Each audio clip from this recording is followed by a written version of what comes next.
In the bustling heart of Silicon Valley, where innovation meets ambition, a black CEO arrived at his multimillion-dollar tech firm only to be halted at the entrance by security guards who refused him entry, mistaking him for an intruder. Their dismissive attitudes and racial undertones escalated the situation, but within minutes of gaining access, he made a swift decision that sent shockwaves through the company. He terminated the entire security team on the spot.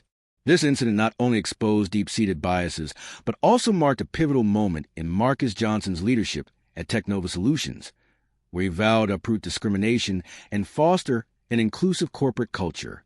Marcus Johnson, the founder and CEO of Technova Solutions, pulled up to the company's gleaming headquarters in his luxury SUV on a crisp Monday morning.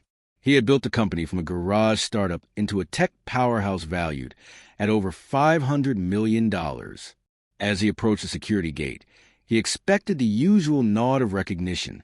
Instead, the guard on duty, a middle-aged man named Robert Klein, stepped forward with a stern expression.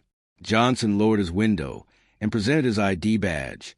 Klein examined it closely, then shook his head. "This doesn't look right," Klein said. "I'm going to need more verification." Johnson maintained his composure. "I'm Marcus Johnson, the CEO. I've been entering this building for years." Klein called over his colleague, Sarah Mills, who joined him at the gate. Mills glanced at the badge and then at Johnson. "We have protocols," she stated. "You don't match the description we have on file." Johnson's patience began to wear thin. He had faced similar scrutiny before, but never at his own company. "What description?" he asked. The guards exchanged glances. Klein responded, "The CEO is listed as someone else in our system. You'll have to wait while we check." Johnson pulled out his phone and dialed his executive assistant, Lisa Chun. "Lisa, I'm at the gate, and security isn't letting me in. Can you come down?" While waiting, another guard, Tom Harris, arrived. Harris added, "We've had issues with unauthorized entries lately. Can't be too careful." Johnson nodded, but inside he seethed. He knew the issues were fabricated excuses. Lisa arrived moments later, confirming Johnson's identity. The guards reluctantly opened the gate, but not without muttered comments. As Johnson entered his office, he reflected on the encounter. It wasn't just an inconvenience. It was a symptom of a larger problem within his company. He had heard whispers of biased treatment from other employees of color, but experiencing it firsthand ignited a fire. He called an emergency meeting with his HR director, Elena Ramirez, and the head of operations, David Patel. "What happened at the gate is unacceptable," Johnson said. "Those guards are fired, effective immediately." Ramirez hesitated. "All of them? We need to investigate." Johnson was firm. "I've investigated enough. This isn't isolated. We're overhauling our security protocols and training." The decision was executed swiftly. By noon, the security team received termination notices. The company buzzed with the news. Some employees applauded the move, seeing it as a stand against discrimination. Others worried about the abrupt change. Johnson addressed the staff in an all-hands meeting that afternoon. "Today, I was denied entry to my own company because of who I am," he explained. "This ends now. We're committed to equality and respect for all." The firings made headlines, drawing both praise and criticism. Supporters hailed Johnson as a champion for diversity. Critics accused him of overreacting. But for Johnson, it was a necessary step. In the following weeks, Technova hired a new security firm with a strong emphasis on diversity training. Johnson implemented company-wide workshops on unconscious bias. Employee morale improved, and reports of discriminatory incidents decreased. Johnson's leadership style evolved. He became more vocal about social issues, partnering with organizations promoting racial equity in tech.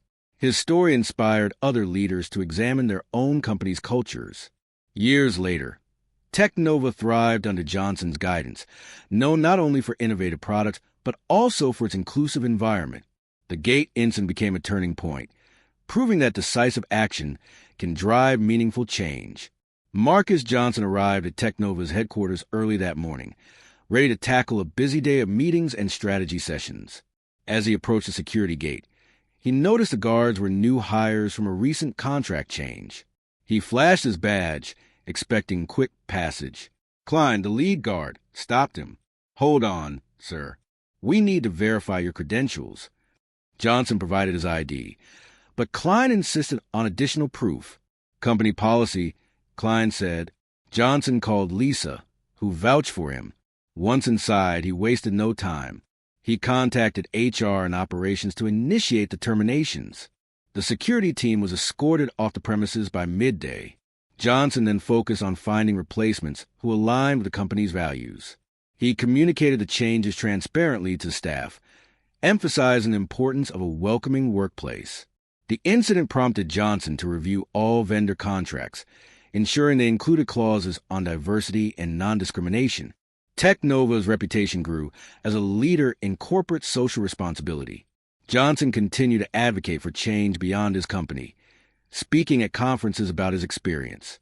The story of that morning at the gate became a case study in business schools, highlighting the impact of leadership in combating bias. Marcus Johnson, a self-made entrepreneur, had always prided himself on his resilience. Born in a modest neighborhood, he excelled in school and earned a scholarship to Stanford. There, he developed the idea for Technova, a software platform revolutionizing data analytics. Under his leadership, the company expanded rapidly, attracting top talent and investors. But success didn't shield him from prejudice. That day at the gate, the guard's actions reminded him of past encounters. He decided to use his position to effect change. Firing the team was bold, but Johnson believed it was essential to set a precedent. In the aftermath, he established a diversity council within Technova, comprising employees from various backgrounds. The council organized events and training sessions, fostering open dialogues about inclusion.